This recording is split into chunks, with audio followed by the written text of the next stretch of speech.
आज की इस वीडियो में हम प्यारे बच्चों बात करेंगे मोल अंश या मोल भिन्न या मोल प्रभाज्य के बारे में। इसे हम x के द्वारा व्यक्त करते हैं। पिछले वीडियो हमने मोलरता और मोलता के बारे में चर्चा की थी और इनके कुछ न्यूमेरिकल देखे थे। तो इस वीडियो में बात करेंगे मोल भिन्न के बारे में। देखो नाम से स्पष्ट है, मोल भिन्न यानी कि मोल है उसकी भिन्न क्या कहलाती है? मोल भिन्न कहलाती है। इसको मैं एक उदाहरण द्वारा आपको बताऊंगा, ध्यान से देखना इस चीज को आप।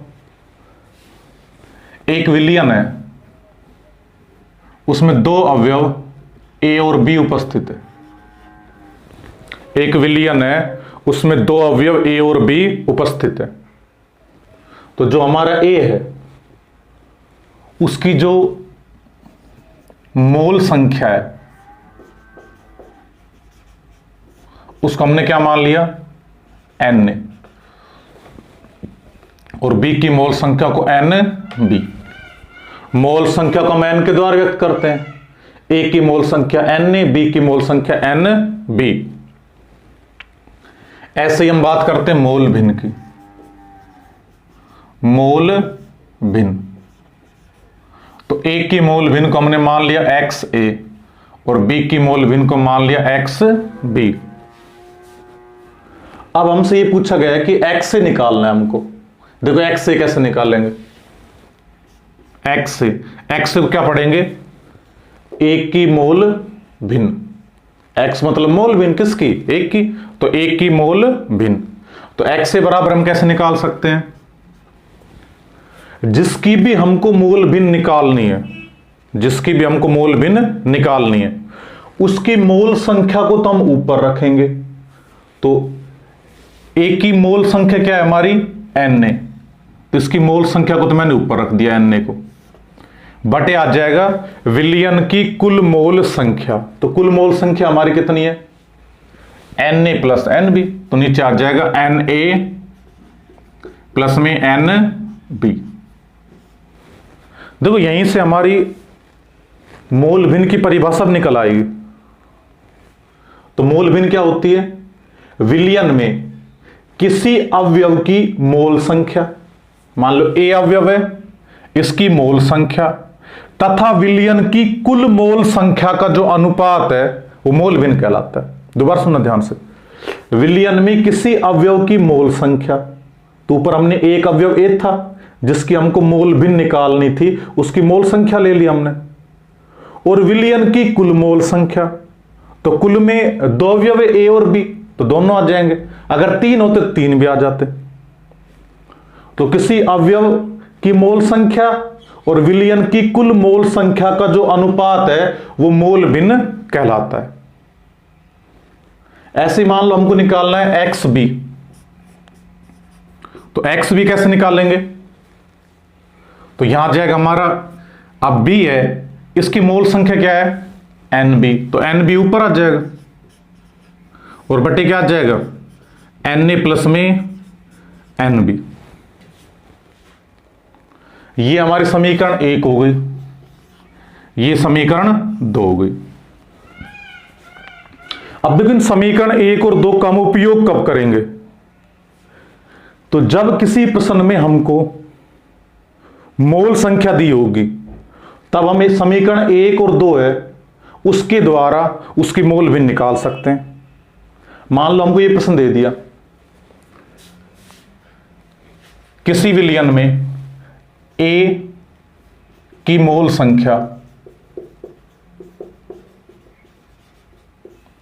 50 व B की मोल संख्या 50 है, तो प्रत्येक की मोल भिन्न ज्ञात कीजिए। A की मोल संख्या 50 है, B की मोल संख्या 50 है, तो प्रत्येक की मोल भिन्न ज्ञात कीजिए। तो कितना सिंपल प्रश्न है।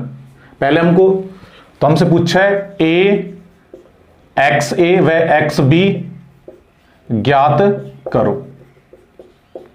तो A की मोल संख्या 50 और B की मोल संख्या 50 है, तो X से मतलब A की मोल भिन्न, XB मतलब B की मोल भिन्न ज्ञात करो। तो कुछ नहीं करना, ये फॉर्मूले रखे इनमें सीधा मान रखना है। देखो ध्यान से, तो XA बराबर NA, एक की मोल संख्या कितनी है 50, प्लस में सॉरी बटे एक की मोल संख्या कितनी है 50, बी की मोल संख्या कितनी है 50, बराबर कितना आ गया 50/100। तो ये हमारा आ गया 0.5। निकाल इस प्रकार से हमने, ऐसे इसकी निकाल लेंगे सेम। बी की मोल संख्या को हम ऊपर रख देंगे बटे विलियन की कुल मोल संख्या, तो ये 0.5 आ जाएगा। तो 50 बटे, मैं सीधे डायरेक्ट 100 लिख देता हूं, तो ये हमारा 0.5। अब एक बात और नोटिस करना यहां पर, अगर किसी विलियन में 2 अवयव है तो उन दोनों की जो मोल भिन्न है उनका योग हमेशा 1 आएगा। अगर 3 अवयव है तो उनकी मोल भिन्न का योग भी 1 आएगा। कितने भी अवयव हो उन सब की जब हम मोल भिन्न को जोड़ेंगे तो आंसर हमेशा कितना आता है 1 आता है। जोड़ के देख लो इनको, 0.5 प्लस में 0.5 तो हमारा 1 ही आएगा आंसर। तो इस प्रकार से हमको ये चीजें ध्यान रखनी है कि विलियन में प्रत्येक अवयव की जो मोल भिन्न है उसका योग हमेशा कितना आता है 1 या इकाई आता है। ये आगे हमारे काम में आएगा। तो समीकरण 1 और 2 का उपयोग कब करना है, जब हमको प्रश्न में मोल संख्या दी गई है। उसके बाद देखो ध्यान से इनको,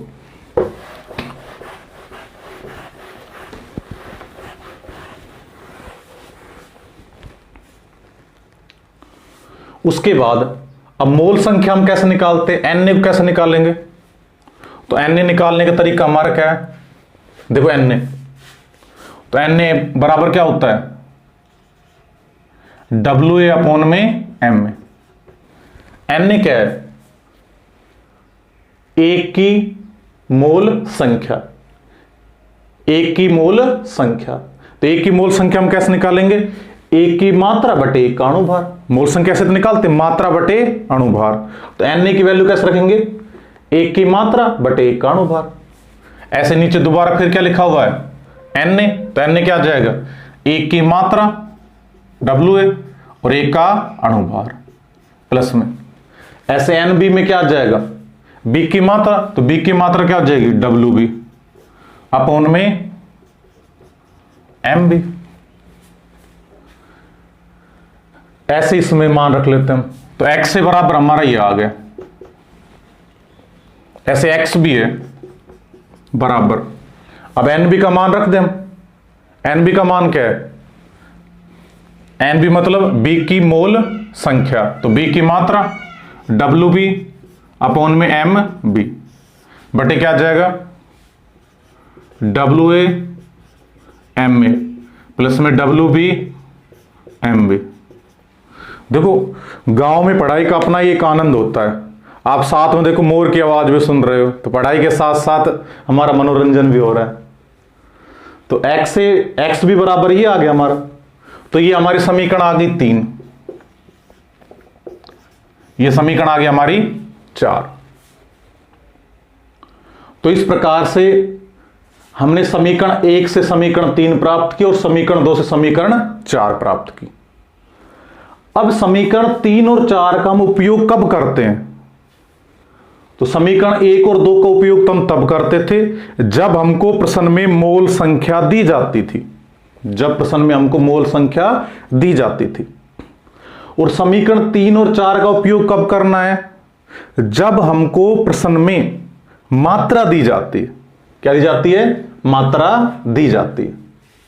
जैसे हमको एक प्रश्न दे दिया,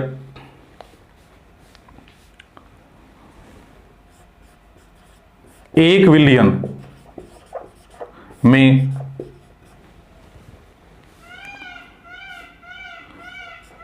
90 ग्राम H2O व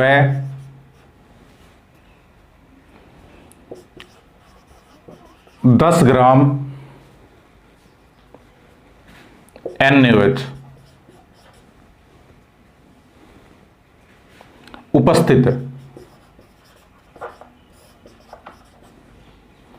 तो प्रत्येक की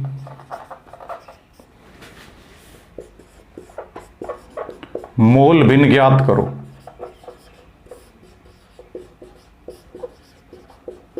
देखो प्रश्न क्या कह रहा है, 1 विलियन में 90 ग्राम तो जल है और 10 ग्राम NaOH उपस्थित है, तो प्रत्येक की मोल भिन्न ज्ञात करो।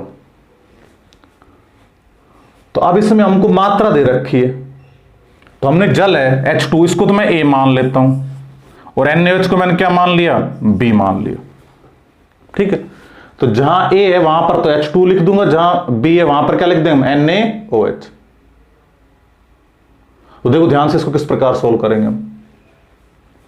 तो XA मतलब क्या हमारा H2, तो आप समझ जाना जहां भी A है वहां H2, मैं लिखूंगा नहीं यहां पर। A का मतलब क्या है हमारा H2, और B का मतलब क्या है NaOH। तो सबसे पहले क्या है WA मतलब क्या है, एक की मात्रा, और ये हमारा क्या है H2 की मात्रा कितनी है 90, तो 90 आ गए बटे MA, एक का अणुभार यानी कि जल का अणुभार। तो जल का अणुभार कितना होता है, ऑक्सीजन का 16, 2 हाइड्रोजन का 2, तो अणुभार हमारा आ गया 18, तो 90 बटे 18। क्लियर यहां तक सभी को। उसके बाद WA, तो WA कितना है हमारा 90, और MA कितना है 18 प्लस में।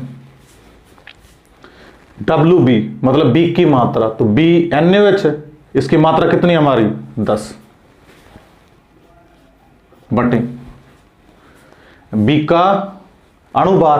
अब NaOH का अणुभार कितना होता है, सोडियम का 23, ऑक्सीजन का 16 और हाइड्रोजन का 1, तो टोटल हमारा आ गया ये 40, तो बटे आ गया 40। अब मात्र इसको सोल्व करना है हमको, तो देखो ध्यान से किस प्रकार सोल्व करेंगे। तो ये हमारा कट गया 18 पंजे 90, 5 बार कट गए, तो यहां भी हमारा कितना आ गया 5, 1 0 से 1 0 कैंसिल हो गई हमारी। अब आ गया हमारा 1/4, इसको हम लिख सकते हैं 0.25, तो ऊपर हमारा आ गया 5 और नीचे आ गया 5.25। ये पॉइंट हटाते ऊपर 2 0 आ जाएंगे,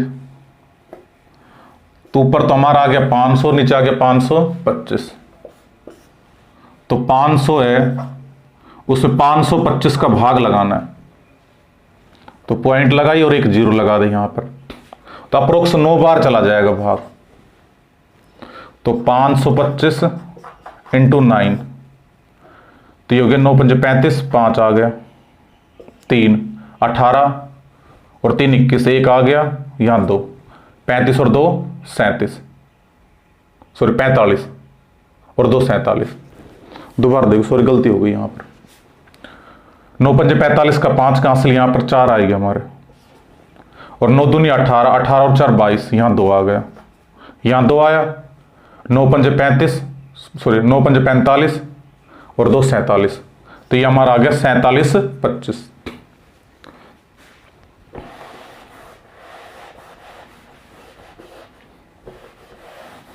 देखो ध्यान से, हमको दे रखा है 500 बटे 525, अब इसको सोल्व करना है, तो 500 है, इसमें भाग लगाना है 525 का, 1 0 लगा देंगे तो यहां पॉइंट आ जाएगा, तो 525 है गुणा 9 करो एक बार, तो 9 पंजे 45, 5 आ गया, यहां 4 हासिल आ गया, 9 दूनी 18 और 4 22, 22 का 2, यहां 2 आ गया, 45 और 2 47, तो यहां हमारा आ गया 47 25, 9 बार भाग गया। अब इसको घटा दो, तो घटाओगे तो आ जाएगा 275, 1 0 लगा लेंगे, तो 2750, इसमें 525 का भाग देंगे हम, तो 525 इंटू 5 करके देखो, 25 का 5, 2 5 2 10 और 2 12, 2 हासिल 1 आ गया, 55 25 और 1 26, तो 26 25, तो 5 पर चला गया, तो ये हमारा अप्रोक्स आ जाएगा 0.95, तो आंसर हमारा कितना आ गया 0.95। तो इस प्रकार से हमने जो x है वो निकाल लिया 0.95। तो x भी कितना आएगा, अब अभी थोड़ी देर पहले मैंने एक बात बताई थी आपको, XA प्लस में XB बराबर 1 होता है, और हमने जो XA है वो निकाल लिया। तो XA हमारा कितना है, तो 0.95 प्लस में XB बराबर कितना होगा 1। तो XB बराबर कितना आ जाएगा, यहां से XB आ जाएगा, तो XB आ गया 1 माइनस 0.95, तो बराबर कितना 0.05। तो इस प्रकार से हम समीकरण 3 और 4 का उपयोग तब करेंगे हम जब हमको प्रश्न में मात्रा दे रखी है। तो 1 और 2 का उपयोग तब करना है जब प्रश्न में हम क्या दिया होता है, मोल संख्या। और 3 और 4 समीकरण का उपयोग हम तब करेंगे जब हमको प्रश्न के अंदर मात्रा दी जाती। आप एक निकाल लो और दूसरे को एक में से घटा दो, अपने आप आंसर आ जाएगा। दोनों को जोड़ोगे तो योग 1 आएगा। चाहे आप अलग अलग भी निकाल सकते हो, जैसे हमने x से निकाला था ऐसे इस फॉर्मूले में रखकर हम x भी निकाल सकते हैं। उसके बाद देखो आगे,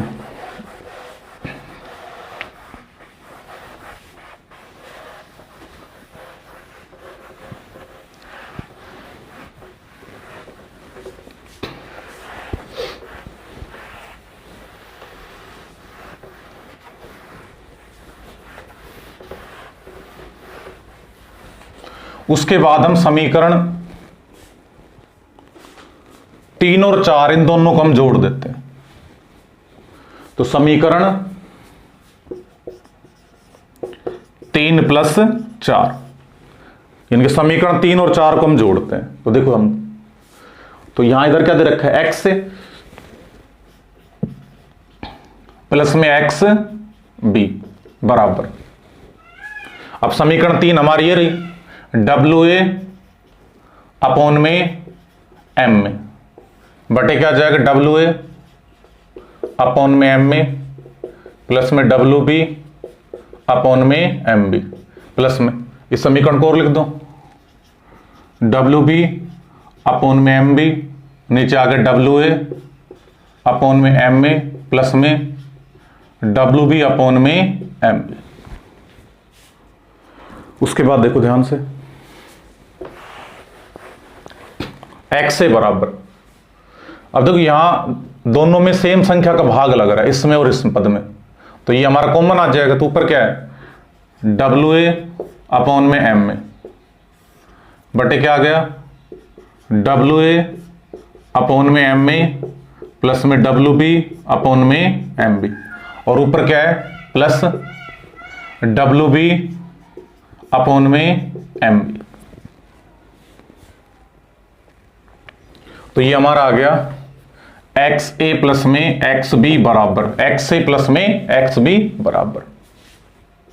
अब सारा कैंसिल हो जाएगा, तो XA प्लस में XB बराबर कितना आया हमारा 1। देखो मैंने ये सिद्ध भी कर दिया कि किसी विलयन में उसके जो प्रत्येक अवयव होते हैं उनकी मोल भिन्न का योग सदैव 1 आता है। तो इनकी मोल भिन्न का योग हमारा कितना आ गया 1 आ गया। तो इस बात का विशेष ध्यान रखेंगे। तो ये हमारी समीकरण हो गई 5। उसके बाद अगर हमको XA निकालना है तो XA बराबर क्या हो जाएगा 1 माइनस XB, ये समीकरण 6 आ गई। देखो XA निकालना है तो XB इधर आ जाएगा, और XB निकालना है तो XB बराबर हो गया 1 माइनस XA, ये समीकरण हमारी हो गई 7। ये जो समीकरण बहुत ज्यादा काम की आगे उपयोग में आएंगे, तो इन सारे समीकरणों को आप याद रखेंगे। तो इस प्रकार से हमें वो मोल भिन्न को आसानी से निकाल सकते हैं।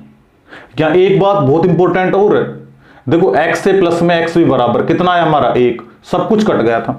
तो कुछ मात्रक होता है इसका, नहीं होता मात्रक। तो जो मोल भिन्न है वो एक मात्रकहीन राशि है। कैसी राशि है? मात्रकहीन। तो पेपर में प्रश्न आ जाएगी एक मात्रकहीन राशि का नाम बताइए, तो मोल भिन्न आ जाएगी। तो मोल भिन्न का कोई मात्रक नहीं होता। अब हम मोल भिन्न पर आधारित कुछ प्रश्नों को सोल्व करते हैं। तो जैसे पहला प्रश्न हमारे सामने है, एसिटिक अम्ल के मोल अंश की गणना करो। यदि विलयन में एसिटिक अम्ल का फॉर्मूला होता है प्यारे बच्चों CH3COOH। यदि विलयन में CH3COOH का 20% द्रव्यमान उपस्थित हो। अब देखो इस प्रश्न में हमको बहुत कम जानकारी दे रखी है, हमको देखने पर ऐसा लगता है, लेकिन इस प्रश्न में भी हमारे पास में संपूर्ण जानकारी जिससे हम आसानी से मोल भिन्न ज्ञात कर सकते हैं। देखो यहीं से प्रश्न बन रहा है, यदि विलयन में CH3COOH मतलब एसिटिक अम्ल का 10% द्रव्यमान उपस्थित हो, मतलब हमको कुल विलयन है वो 100 ग्राम मानना है। तो माना कुल विलयन हमारा कितना है, कुल विलयन 100 ग्राम। तो कुल विलयन तो हमारा हो गया 100 ग्राम। अब 100 ग्राम है, इसका 10% क्या है CH3COOH। तो CH3COOH की मात्रा तो ये हमारी कितनी आ जाएगी 10 ग्राम। 100 ग्राम इसका 10% है तो 10 ग्राम हो गई। तो बाकी क्या है हमारा विलयन है, उसमें 10% तो एसिटिक अम्ल है, तो शेष तो जल ही होगा हमारा, क्योंकि और कुछ तो हमको दे नहीं रखा। जब कुछ भी नहीं दे रखा हो तो हमेशा जो विलायक है वो जल ही होगा हमारा। तो H2O की मात्रा, H2O की मात्रा बराबर, तो ये हमारी कितनी आ जाएगी 90 ग्राम। उसके बाद में अब CH3COOH का अणुभार भी देख लेते हैं एक बार। तो CH3COOH का अणुभार, देखो अणुभार कितना आएगा। तो इसका अणुभार, कार्बन का परमाणु भार होता है 12, प्लस में 3 हाइड्रोजन का 3, फिर कार्बन है इसका कितना होगा 12, 1 ऑक्सीजन का 16 होता है, 2 का 32, प्लस में 1, इनको जब जोड़ेंगे तो कितना जाएगा हमारा 60। तो CH3COOH का अणुभार हमारा आ गया 60। उसके बाद H2O का अणुभार, तो देखो ध्यान से H2O का अणुभार हमारा कितना आएगा। तो 2 हाइड्रोजन का 2 ऑक्सीजन का 16, तो टोटल हमारा हो गया 18। तो इसका अणुभार हमारा आ गया 18। तो इस प्रकार से हमने इन दोनों की मात्रा और इन दोनों का अणुभार देख लिया, और इन्हीं की हमको जरूरत थी मोल भिन्न के लिए। तो हमको पहले निकालना है, हमसे पूछा है X CH3COOH। देखो इसका मतलब क्या होता है, X CH3COOH मतलब CH3COOH की मोल भिन्न। तो इसकी मोल भिन्न हम कैसे निकालेंगे, तो CH3COOH की मात्रा बटे इसका अणुभार। तो इसकी मात्रा देखो, तो इसकी मात्रा को मैं लिख सकता हूं क्या, मात्रा को हम लिख सकते हैं WCH3COOH, इसके अणुभार को MCH3COOH। तो इस पूरे पद को हम क्या बोल लेंगे, CH3COOH की मोल संख्या बोल लेंगे। देखो मोल संख्या हम कैसे निकालते हैं, मात्रा बटे अणुभार। तो ये तो हमको जिसकी भी मोल भिन्न निकालनी थी उसकी मोल संख्या हम ऊपर लेते हैं बटे विलयन की कुल मोल संख्या। तो कुल में एक तो ये आ जाएगा और दूसरा हमारा H2, तो हम लिख देंगे WCH3COOH बटे MCH3COOH, प्लस में क्या आ जाएगा WH2 बटे MH2। देखो पहले मैंने बताया था जिसकी भी हमको मोल भिन्न निकालनी है उसकी मोल संख्या बटे विलयन की कुल मोल संख्या। अब केवल इनके मान रखने, तो WCH3COOH हमारा कितना दे रखा है 10 बटे MCH3COOH कितना दे रखा है, तो MCH3COOH आ गया हमारा 60 इसका अणुभार बटे। अब WCH3COOH बटे MCH3COOH, तो WCH3COOH कितना है 10 बटे 60 प्लस में H2 की मात्रा कितनी है 90 और अणुभार 18। इसको हम सोल्व कर लेंगे, तो ये 1 0 से 1 0 कैंसिल हो गया, यहां 1 0 से 1 0 कैंसिल, तो 18 में पूरा 5 बार भाग चला जाएगा, तो ऊपर हमारा कितना आ गया 1 बटे 6।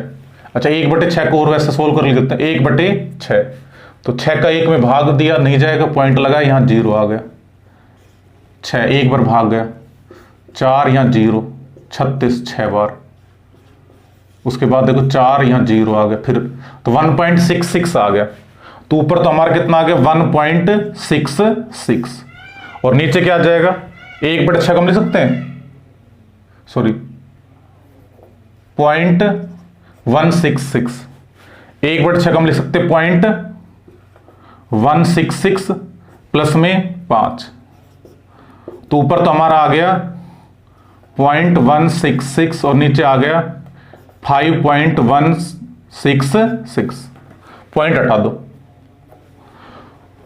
तो आंसर हमारा कितना आ गया 166 बटे 51 66, तो ये हमारा क्या आ गया XCH3COOH, तो XCH3COOH हमारा कितना है 166 बटे 51 66। अगर हमसे XH2 पूछे, क्या पूछे XH2, तो ये भी हम निकाल सकते बहुत आसानी से, देखो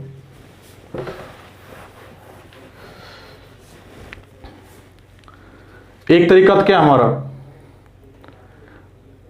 जो हमारा XCH3COOH है इसको 1 में से घटा दो, तो हमारा क्या निकल जाएगा XH2, चलो घटा कर देखते हैं,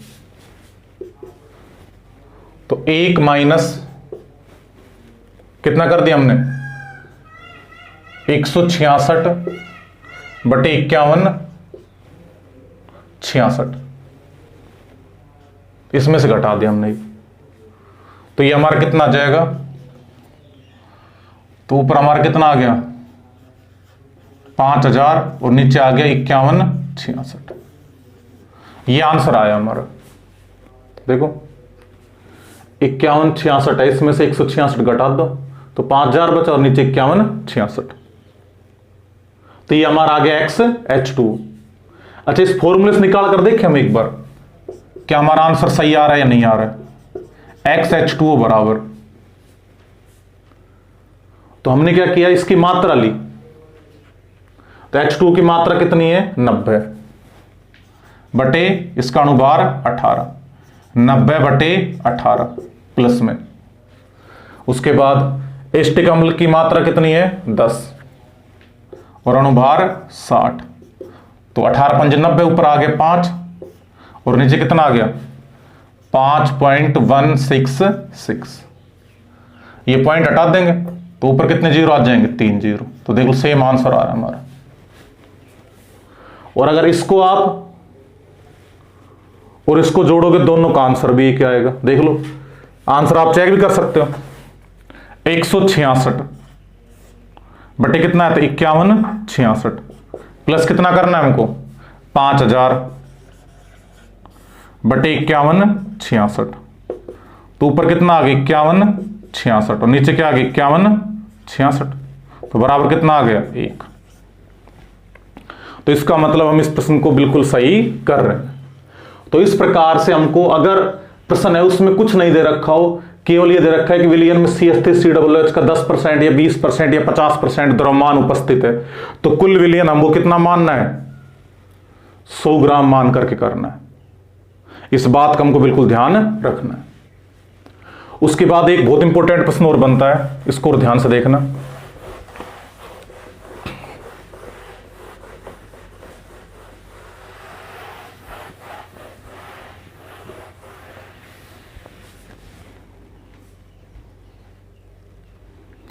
हमको दे रखा है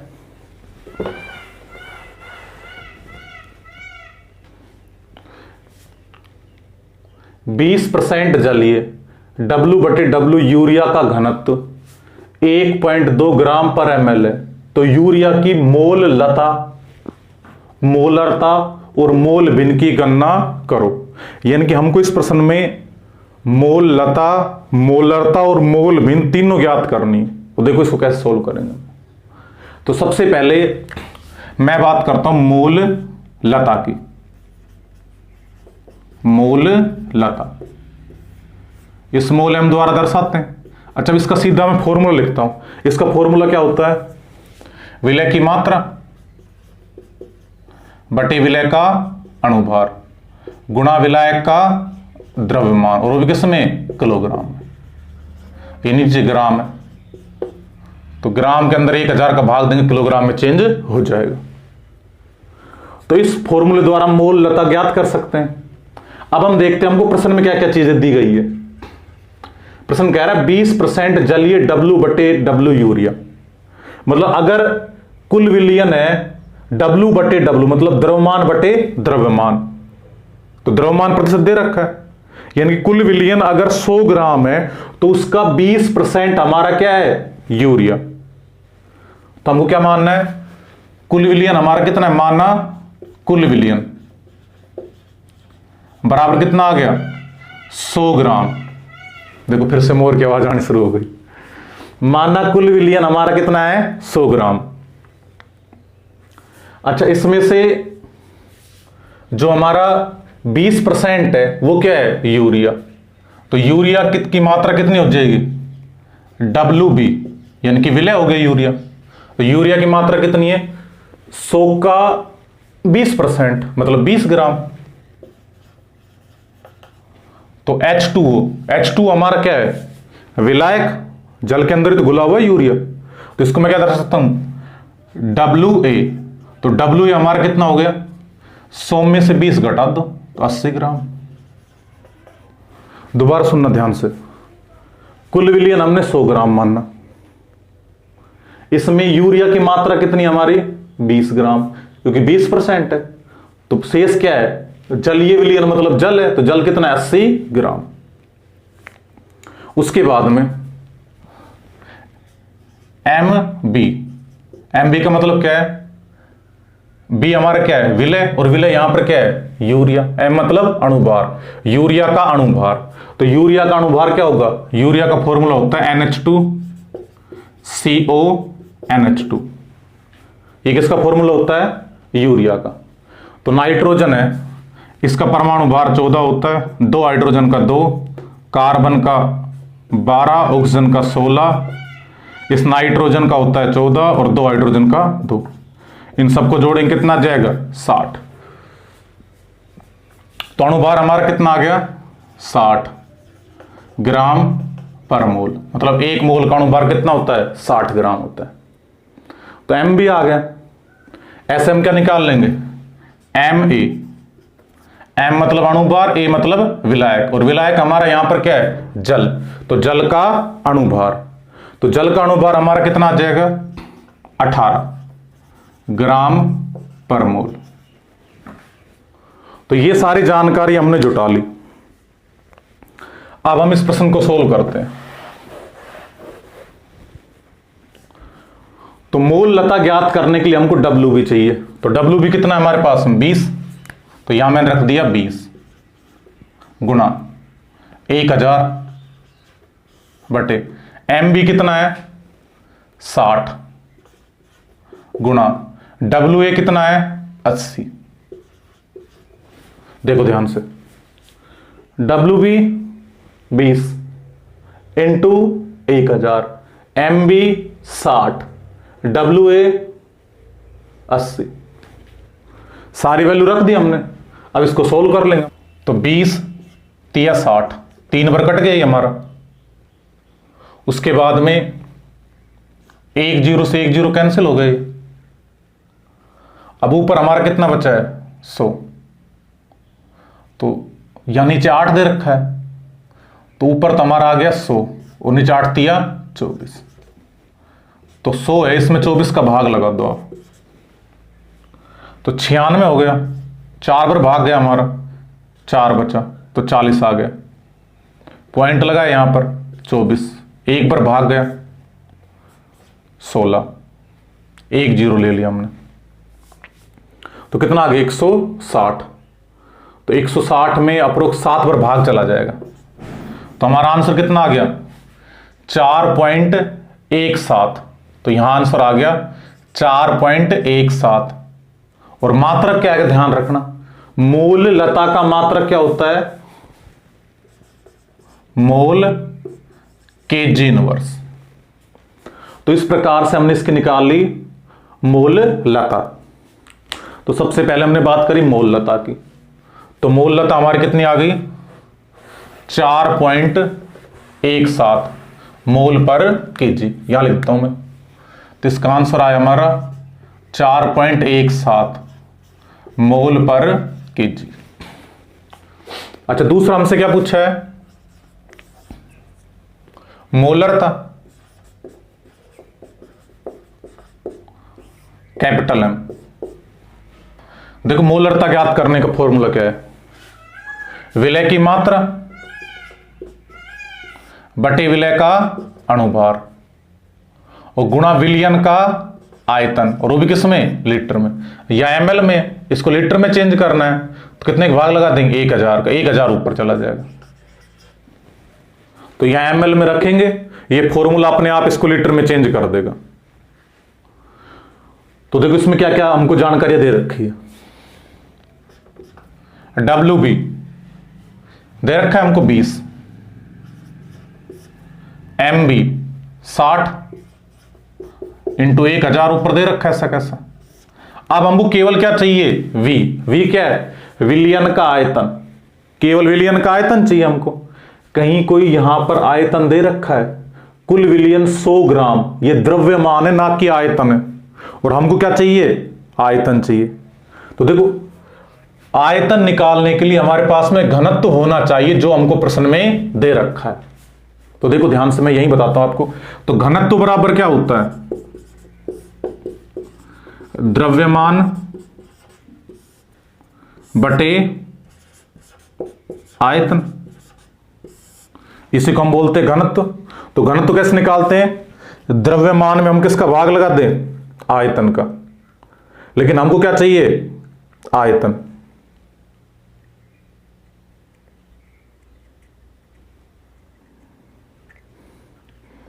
देखो आयतन किस प्रकार से निकालेंगे। तो आयतन बराबर क्या जाएगा, द्रव्यमान बटे घनत्व। तो द्रव्यमान हमारे पास में कितना है 100 ग्राम, और घनत्व कितना है 1.2। तो 100 में 1.2 का भाग लगाना है, यहां पॉइंट हटा दिया मैंने, 1 0 लगा लिया ऊपर। तो 12 8 96, 8 पर भाग गया, बचा 4। तो 40 में 12 का भाग कितने पर जाएगा, 3 बार, 12 दिया 36 पॉइंट, बचा कितना 40 में से 36 गया 4, फिर 0 लगा दिया। तो 40 है, इसमें 12 का भाग कितने पर गया, 3 बार, तो 83.33। तो जो हमारा विलयन है V, ये कितना आया 83.33 ml।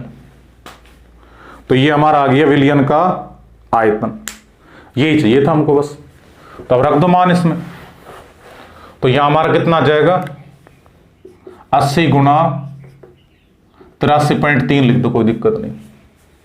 अब इसको हम सोल्व कर लेंगे। देखो सोल्व बिल्कुल सिंपल तरीके से हो जाएगा, 20 से 3 पर कट जाएगा 60, यहां पॉइंट हटा करके 1 0 लगा लेते हैं। तो ऊपर हमारा कितना है 10,000। अब 833 गुणा 3, तो 3 तिया 9, 3 तिया 9 और 8 तिया 24, 2499 आ गया हमारे पास में। इसको हम अप्रोक्स 2500 मान सकते हैं। तो ये हमारा कितना हो गया 2500। तो सीधे सीधे 4 पर भाग चला जाएगा, तो आंसर हमारा कितना आ गया 4 मोल पर लीटर। 4 मोल पर लीटर। तो इसकी मोलरता हमारी कितनी आई है? 4 मोल पर लीटर। तो इस प्रकार से हम निकाल सकते हैं मोलरता। अब लास्ट हमारा है तीसरा, हमसे पूछा था मोल भिन्न। तो मोल भिन्न निकालनी है हमको। तो यूरिया की मोल भिन्न निकालनी है। तो मोल भिन्न कैसे निकालते हैं? तो मोल भिन्न निकालने के लिए यूरिया की क्या चाहिए हमको? मोल संख्या बटे विलयन की कुल मोल संख्या। तो इसके लिए फॉर्मूला क्या आ जाएगा? WB/MB। तो यूरिया की मोल संख्या चाहिए हमको, तो यूरिया की मात्रा बटे यूरिया का अणुभार, इसको मोल संख्या बोलते हैं। तो ये हमारी होगी यूरिया की मोल संख्या बटे विलयन की कुल मोल संख्या। अभी थोड़ी देर पहले बात करी थी हमने, जिसकी भी हमको मोल भिन्न निकालनी है उसकी मोल संख्या बटे विलयन की कुल मोल संख्या। तो विलयन में 2 ही अवयव है, एक तो हमारा क्या है? यूरिया, और एक क्या है? जल। यूरिया को हमने क्या मानना है? B, और जल को हमने क्या मानना है? A। अब बस मान रख दो सबके। तो WB हमारे पास है, ये रहा 20। MB कितना है? 60 बटे 20/60 प्लस में WA कितना है? WA 80 और बटे कितना आ जाएगा? M में कितना है हमारे पास में? 18। इसको हम सोल्व कर लेंगे। तो देखो ये तो हमारा कट गया, 20 से कम 20 और 20 तिया 60। तो ऊपर तो आ गए 1/3, नीचे कितना आ जाएगा? 1/3 प्लस में अब 80 है, इसमें 18 का भाग देना है। तो 4 पर हो गया 72, 8, एक 0 लगा दिया, पॉइंट लगा दिया।